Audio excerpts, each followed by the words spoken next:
Sophie Korevaar has multiple sclerosis, or MS. It's a disease she says could leave her bedridden in the future with little quality of life.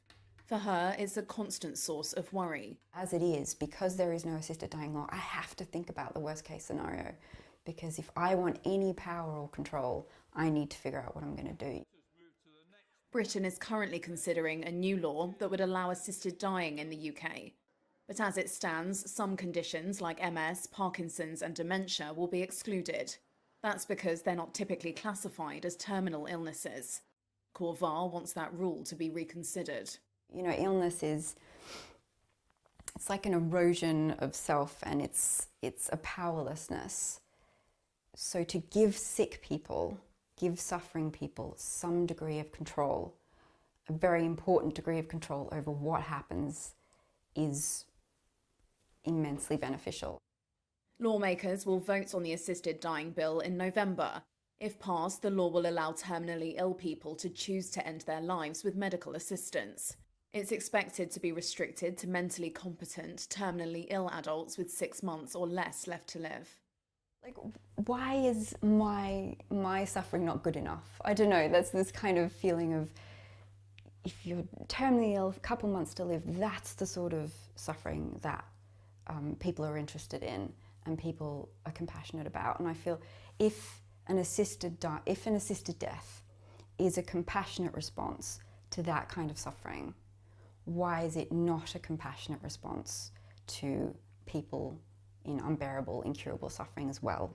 Some Western countries, including Australia, Canada, New Zealand and some US states, already offer a choice to those facing terminal illness. But in the UK, options remain limited. Last year, 40 British people travelled to Swiss clinic Dignitas, which offers assisted dying options to the terminally ill.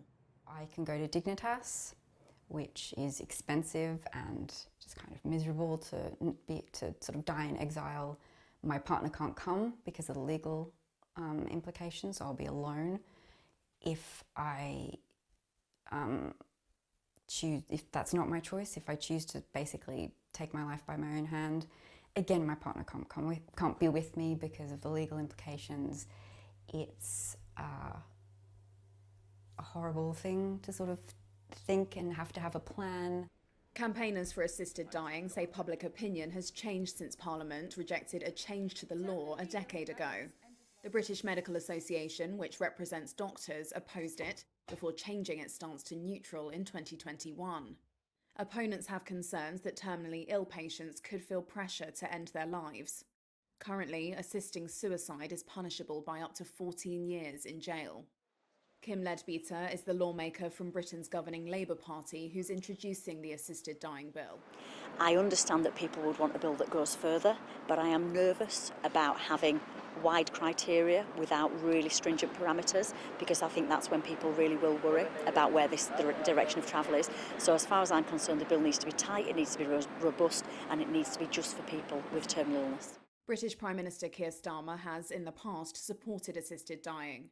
He says politicians will be able to vote next month with their consciences on the matter rather than along a party line.